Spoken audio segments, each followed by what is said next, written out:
Welcome back on a brand new episode of Are You Sure? I'm your host, Agape Awad, and today we'll be looking through the books of Genesis and Exodus, answering questions hopefully to reach the end of round 5. We'll have a brand new contestant, 5 rounds of 5 questions each. Let's get started on this week's episode of Are You Sure? Our game show consists of 5 rounds of 5 questions each. If the student passes the first round, he or she will earn $25, second round $50, third round $75, fourth round $100, and the fifth and final round will allow them to reach the ultimate prize of $200.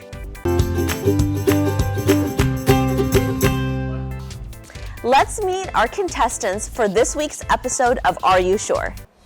Hello, I am Raggy Caldas and I'm 9 years old. I am in 3rd grade and I'm from California. Hi, my name is Heaven Galley. I live in California. I am 10 years old and I am in 4th grade. My name is Jonathan Antone. I'm in 4th grade. I'm 9 years old and I was born in California. Hello, my name is Betty. I am 13 years old and I am in 7th grade and I live in California. Hello, my name is Andrew. I am 12 years old. I am in 6th grade and I live in California. Hi, my name is Maria. I'm 9 years old. I'm in 4th grade and I live in California. I'm Shanuda. I live in Texas. In Plano, I am 12 years old and I am 6th grade. Hi, my name is Joanna Ghetto-Seed. I'm 11 years old. I'm in 5th grade. I live in California. Now, let's spin the wheel to find out who our contestant for today will be.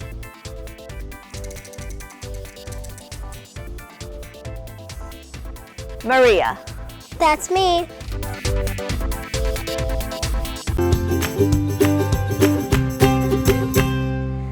Welcome to today's episode of Are You Sure?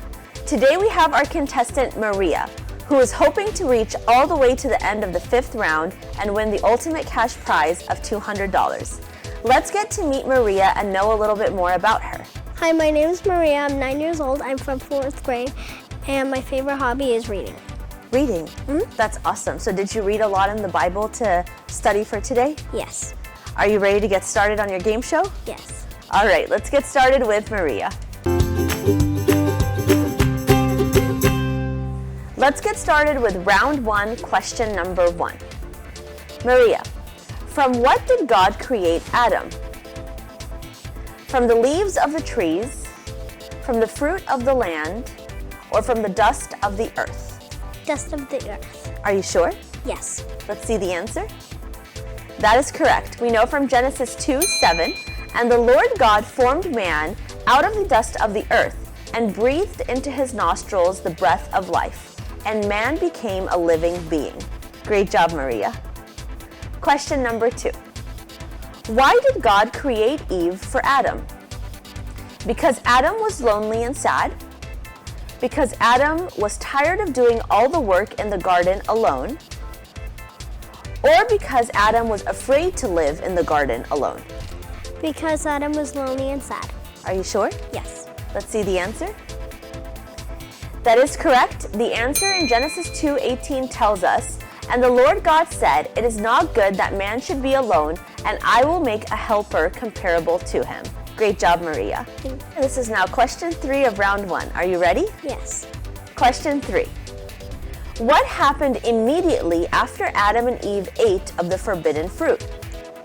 They were happy and joyful. They felt naked and were afraid to meet God, or they continued to eat more and more of the fruit? They felt naked and they were afraid to meet God. Are you sure? Yes. Let's see the answer. That is correct. We know from Genesis 3:7 through 8. Then the eyes of both of them were opened, and they knew that they were naked. And they heard the sound of the Lord God walking in the garden in the cool of the day.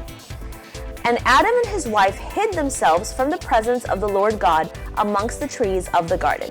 Great job, Maria. Question number 4. Which of Adam's sons' offerings was acceptable to God?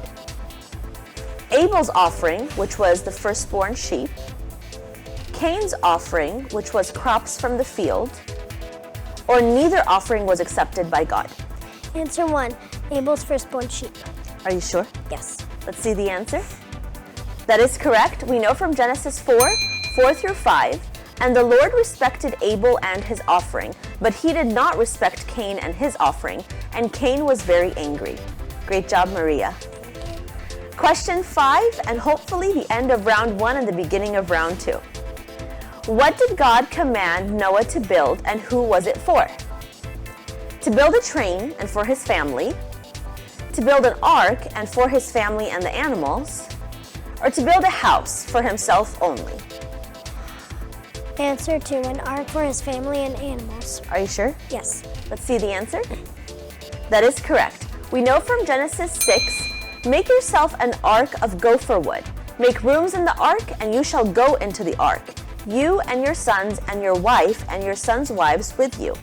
And of every living thing, you shall bring 2 of every sort into the ark to keep them alive with you.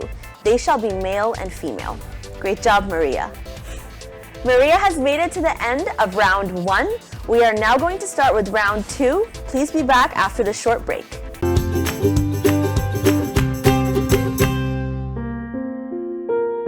God saved Noah and his family, but everyone else died in the flood. That's really hard to think about.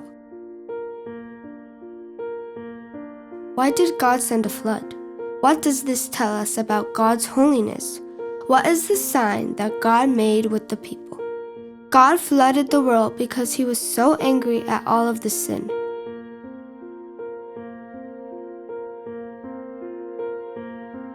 He asked Noah to build an ark to save people who believe on what he said to Noah.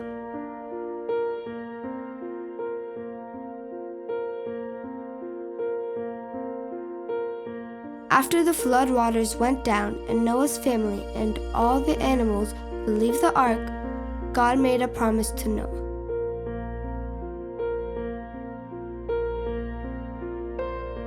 He promised Noah that he would never again destroy the whole earth with a flood. Then he did something to remind Noah of that promise. He placed a rainbow in the sky and he said to Noah, I have set my rainbow in the clouds, and it will be a sign of the promise between me and all life on earth.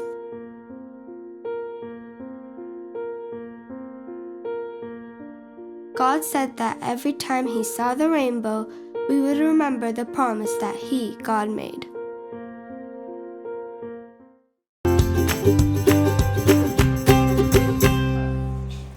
We are back with Maria on Are You Sure? Getting started now on question 1 of round 2. Are you ready, Maria? Yes. Let's see the question. What did the rainbow God made after the flood symbolize? That God would never send a flood to destroy the earth again, that God is happy with Noah, or that God is making a new earth? That God will never send a flood on earth to destroy the earth again. Are you sure? Yes. Let's see the answer. That is correct. We know from Genesis 9:13 and 15, my rainbow in the cloud, and it shall be for the sign of the covenant between me and the earth. And I will remember my covenant which is between me and you and every living creature of all flesh. The waters shall never again become a flood to destroy all of flesh. Good job, Maria. Question 2 of round 2. Many years after Noah, the people became a multitude and wanted to build a tower called Babel that would reach the sky. What did God do to those people? He killed them, he blessed them, or he confused their language so they could not continue to build the tower.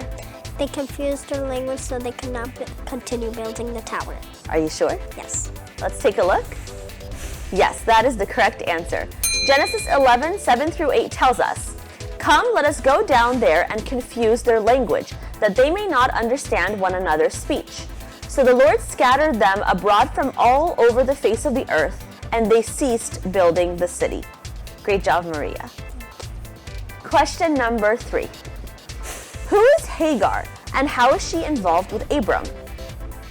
Hagar is Sarah's maid, and Sarai told Abram to marry her in order to have a child. Hagar is Sarai's sister, and Sarai told Abraham to find her a husband. Or Hagar is Sarai's neighbor, and Sarai told Abraham to take her land? Answer 1. Hagar was Sarai's maid. Are you sure? Yes. Let's see the answer. That is correct. We know from Genesis 16, 1 and 3.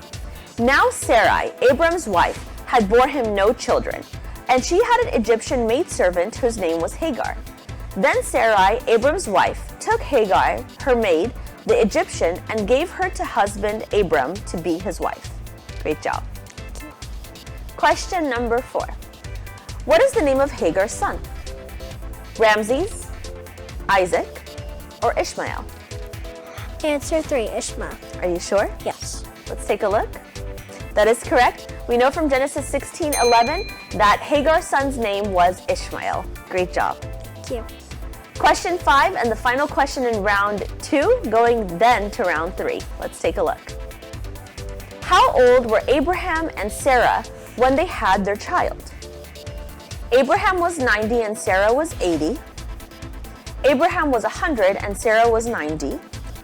Or Abraham was 99 and Sarah was 89. Abraham was 100 and Sarah was 90 years old.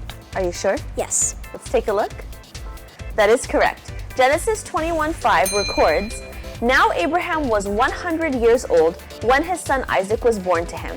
And we are told that Abraham is 10 years older than Sarah, so that would make her 90. Great job, and you are moving on to round 3.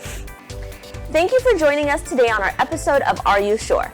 Our contestant was able to get all the way to the end of round 2.